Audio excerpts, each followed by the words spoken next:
All right, here's a follow-on update of the Lexus. It's been quite a few weeks.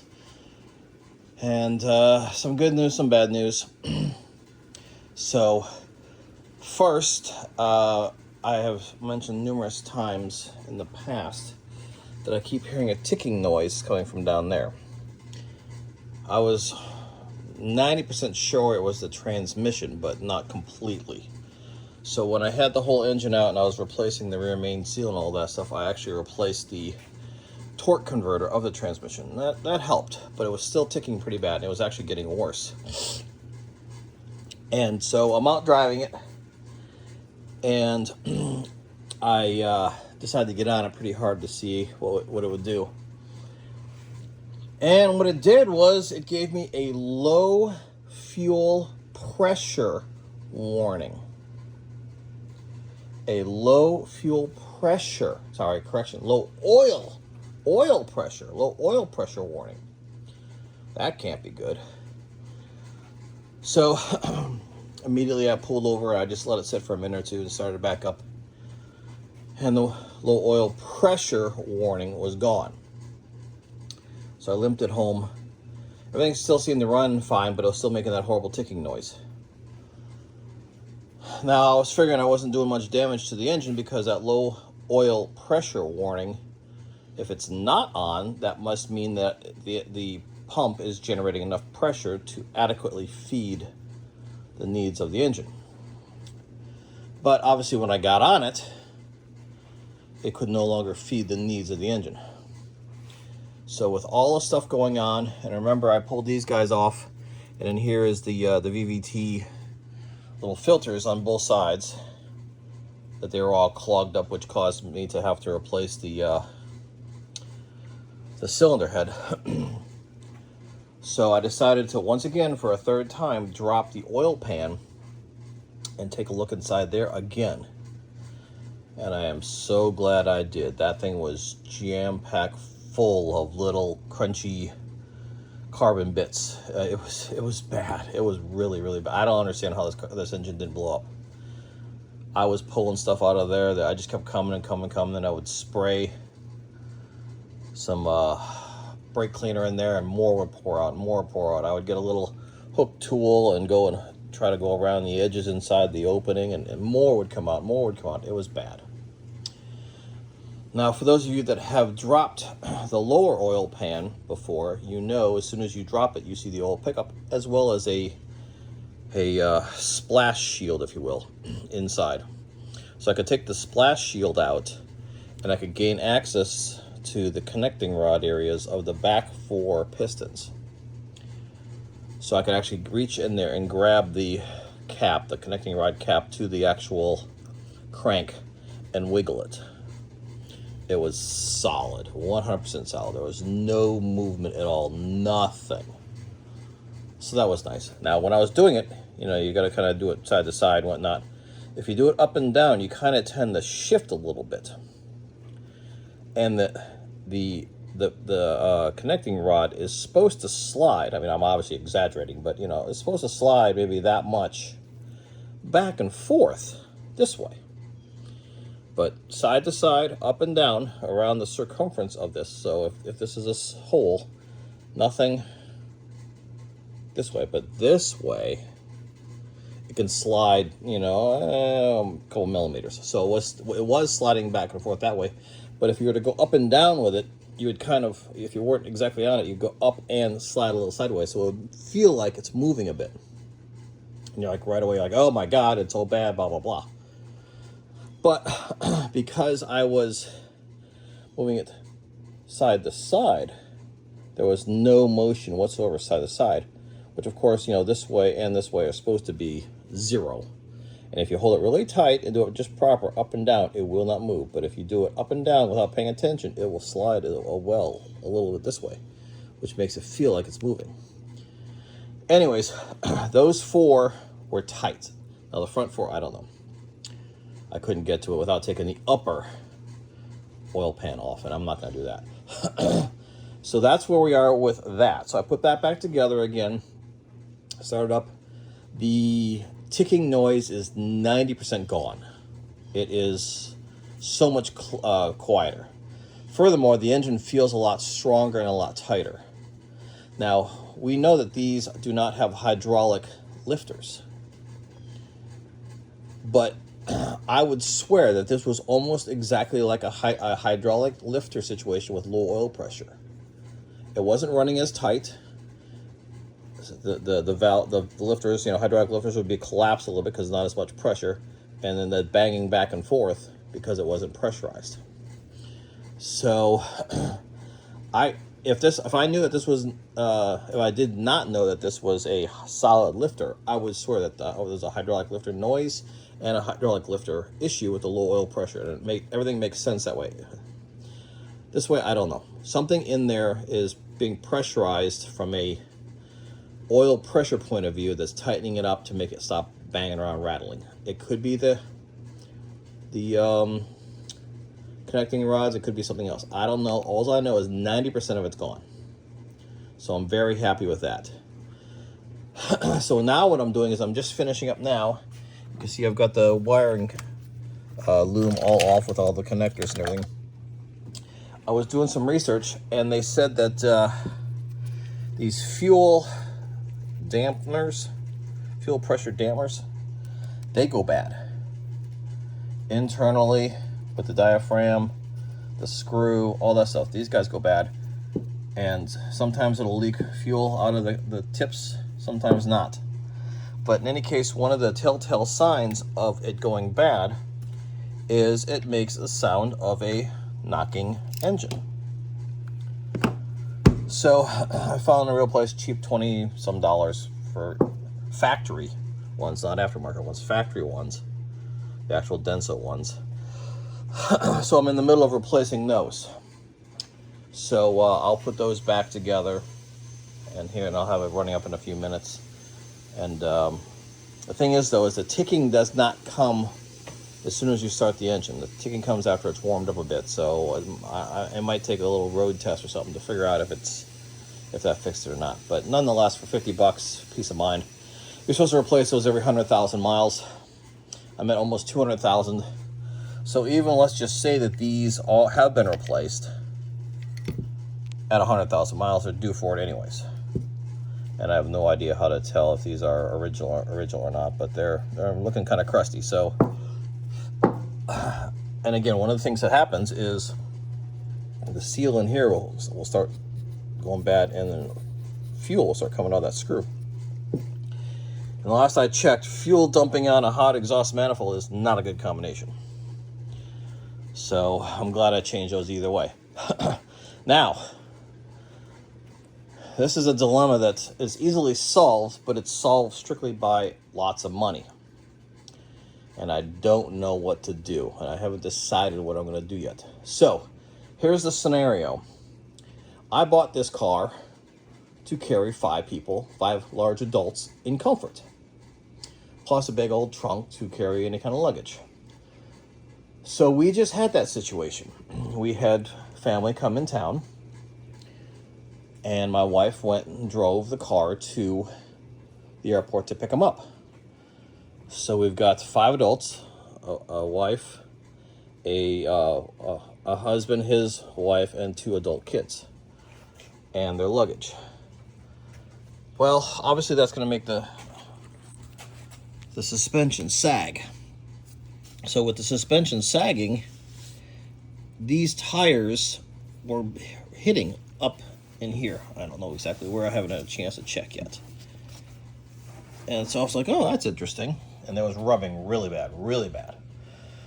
So I had to come out there and help them by taking all the luggage out of the car. And they had 5 pretty good sized bags, which easily fit inside this car, which was so nice. But I can't have it all fit in the car and then still dragging ass down the road. So that was frustrating. So off we went. Well, just the 5 adults was enough to bottom out the the suspension as well. So just the 5 adults with no luggage is bottoming it out on bumps. Unacceptable.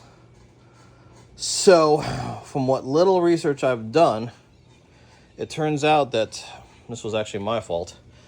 So as we know, these rims are not standard to this car. The owner previous to me bought these rims for this car. A standard rim on this car is either a 16-inch or a 17-inch. And these are 18 inches from an LS460. 460, not a 430, a 460, the next generation. And I really didn't even pay attention. I just kind of figured, well, next generation probably the same size. I didn't even think about it. So once I had this car all fixed and ready to go, prior to this whole dilemma of this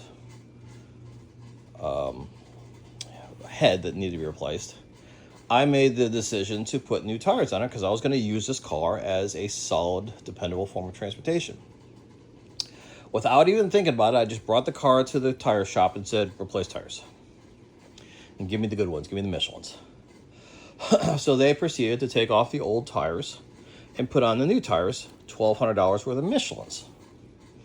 The exact same size. Well, they don't work in this wheel well. I got no problems in the front, but back here, and again, I haven't figured out quite where it's rubbing yet, because this just happened yesterday, but somewhere up in here, this is rubbing, so it's either the actual tread portion is too wide, so it's sticking out too far this way or too far inwards, or this sidewall is too big, or a combination of both. So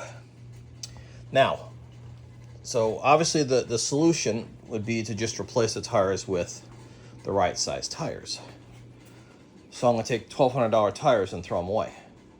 Maybe I can put them on eBay or something and sell them for a couple $100, lose half my whatever. But what I was doing, even before this tire issue came up, what I was going to do was I was going to take the rims off, and I wanted to go buy the 18-inch. You could have the optional 18-inch 5-spoke rims for this car specifically. So it would be specific to this car.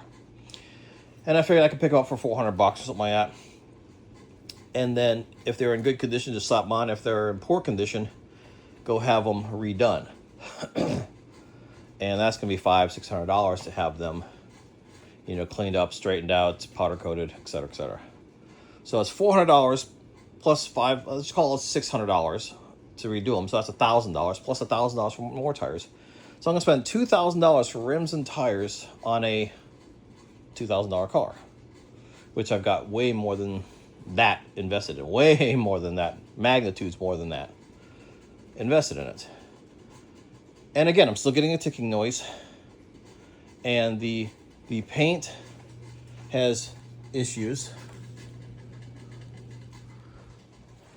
Which, do I need to address it? It looks like crap, but it doesn't affect the drivability. And also the seat issues.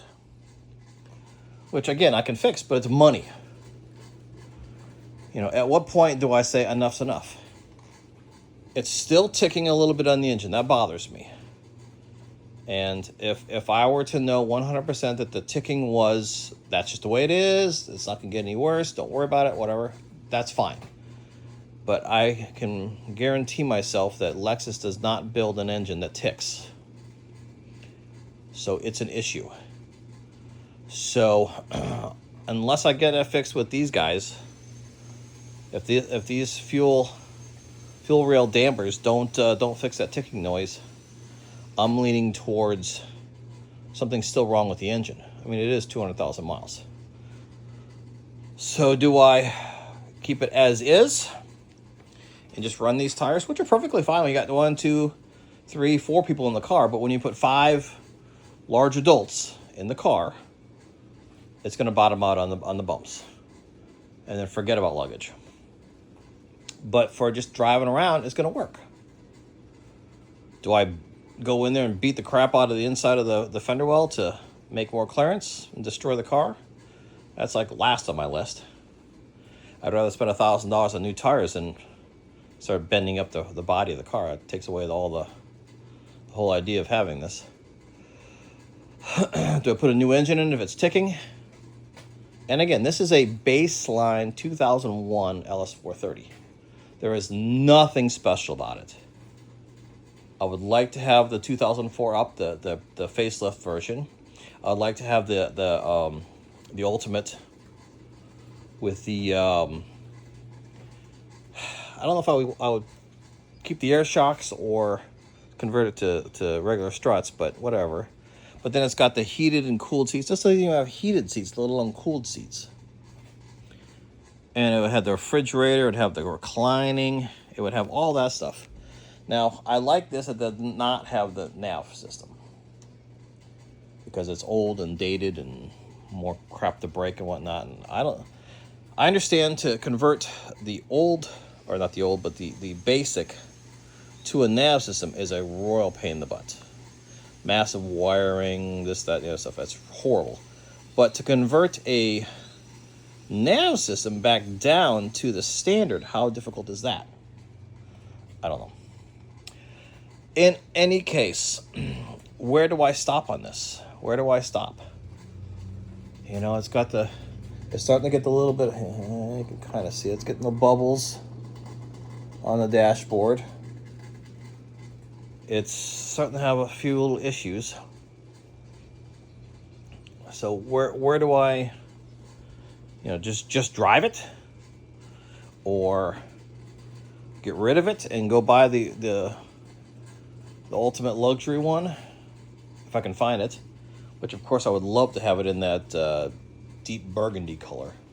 The burgundy with the tan interior, oh, that would be so pretty. So I'm beside myself as to which way to go, but I'll take a look at that and try to figure out what the clearance is, if there's any actual issues, if it's not just the tires. But I'm just changing this thing here. And so I will put this back together again and we'll fire it up and we'll see what happens. So again, ticking noise was predominantly from a partially clogged oil pickup. And now let's see if I can get rid of the rest of the ticking with these new fuel dampers. We'll see. Stand by. Okay, just got done doing the test drive in the pouring rain. I didn't get but maybe a mile down the road and it just started unleashing. Which, no big deal, but the problem is the rain is beating on the car so heavy you can't really hear the ticking. Can't really hear anything. And that old saying, if a car's making funny noises, to get rid of it, just turn the volume of the radio up, right? So, in any case, what little I did hear and feel, the ticking is still there. The ticking has not changed. It's still ticking, even though I changed both of the diaphragms, and they're both looking kind of old and nasty. So glad I did, and these are genuine Densos. You can see that. I wouldn't be surprised if they're original. But in any case, they have been changed, and it didn't do anything, so kind of what I expected, but I just wanted that off my list. So the ticking is still there, and it is another variable I have to factor into what I want to do with this car. So, I'm not sure yet. Anyways, that sums up this. That I believe it helped to do that, but it didn't solve the problem of the ticking. So, alrighty, that's all I got for now.